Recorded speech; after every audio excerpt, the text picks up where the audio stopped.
She's a living tragedy. No, I'm serious. Elizabeth Warren wrote one of the best books I've ever read on economics. Ooh, you must be a leftist. I'm not. I'm a father. She wrote a book called The Two-Income Trap with her daughter. It's an amazing book. You should read it. And let me just say, I think Elizabeth Warren's a joke. A race-obsessed, bizarre, identity politics person, silly. I hate that stuff. It's completely a dead end. It's a distraction designed to get the rest of us to stop thinking about who's getting rich from the current arrangement, obviously, right? It's, wah! Pickpocket, right? I mean, duh. Racist! Steal your money. Which is exactly what they're doing, which is why the finance world supports it so assiduously. But Elizabeth Warren's book, the book she wrote with her daughter, makes a revolutionary point, which is the single biggest change to our society got almost no press. And that was the moment it became impossible for the average person to support a family on one income. Had a huge effect, a massive effect on everything. And it really is kind of the key to woke capitalism. You're wondering, like, what is it really about, Facebook's embrace of the left? What is it this is what it's really about. It's about economics. Why are they so in love with abortion? Same thing. It's about economics. When Chelsea Clinton tweets that, the thing about abortion is the beauty of Roe v. Wade is since 1973, our GDP has skyrocketed. No, I'm serious. This is an absolutely common argument on the left.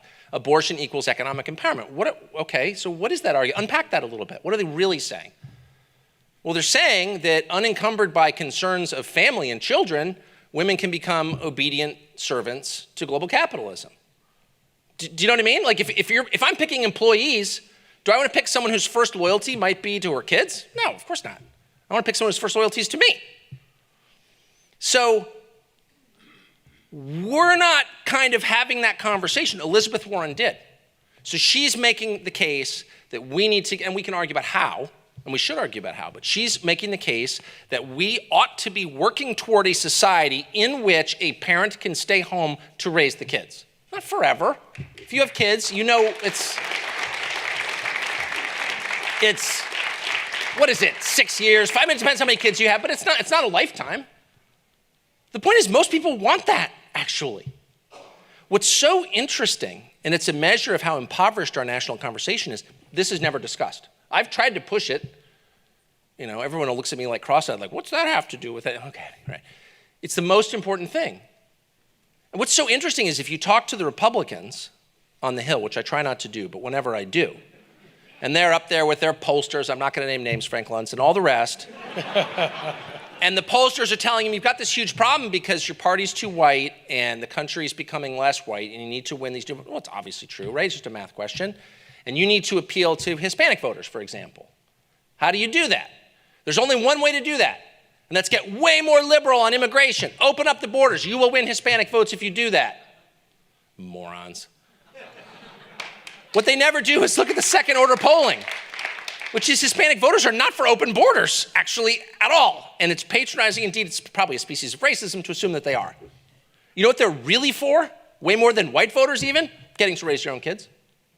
Do they get to do that? No, they can't, because they can't afford it. Same with African-American voters. So it never occurs to the geniuses on the Hill, if you're making a play for non-traditional Republican votes, maybe you should take a non-traditionally Republican position on something, and why wouldn't it be a pro-family position in favor of raising your own children? Why wouldn't you do that? How hard is that? If I were running for president, which obviously I would never, obviously you'd be insane to run for president, I would never do that, and my kids would mutiny if I tried. But if I were talking to someone, if I were advising someone who was running for president, I would say make that the centerpiece of your campaign.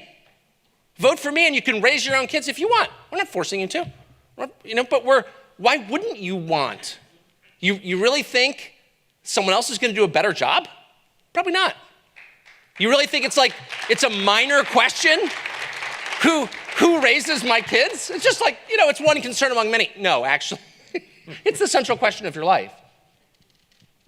But that's not how corporate America feels. It's a speed bump on the way to higher productivity and better earnings to them. They don't care at all. I mean, the whole notion of a family is inconvenient to them. And they behave as if it is. And we ought to push back aggressively in their face, immediately, against anything that's a threat to your children ought to make you so mad that you swing first and ask questions later. Of course, it's your children. But we don't. We sit passively by and allow Sheryl Sandberg to lecture us about what the ideal family looks like. And the last thing I will say is we have, for some reason, this is how perverse it is, we have for some reason allowed the single unhappiest people in America to control our social policy. That's insane. If you were looking for, I don't know, advice on real estate investment, would you go to a homeless person? No, this is someone with a demonstrable inability to get the real estate market right. If you were looking for someone to manage your 401k, would you go to someone who recently declared bankruptcy? Probably not. And yet we turn to people like the columnist for Teen Vogue or whatever. We turn to the unhappiest people out of a population of J.D. Vance, 330, something like that, in that range. Homeschooler, 330, I think, over 300 million. We affirmatively seek out the people with the most damaged relationships, most alienated from other people, with a demonstrated inability to form long-term, lasting, healthy relationships with any other human being. We turn to those people, we seek them out, the people with the face tattoos, and we're like, how should we run it? Just kind of looking for some advice on my personal life. In fact, you know what? Why don't you tell my kids how they should grow up and what their values should be? In fact, you know what? We're gonna make you headmaster of our private school and then charge everyone 60 grand to go there.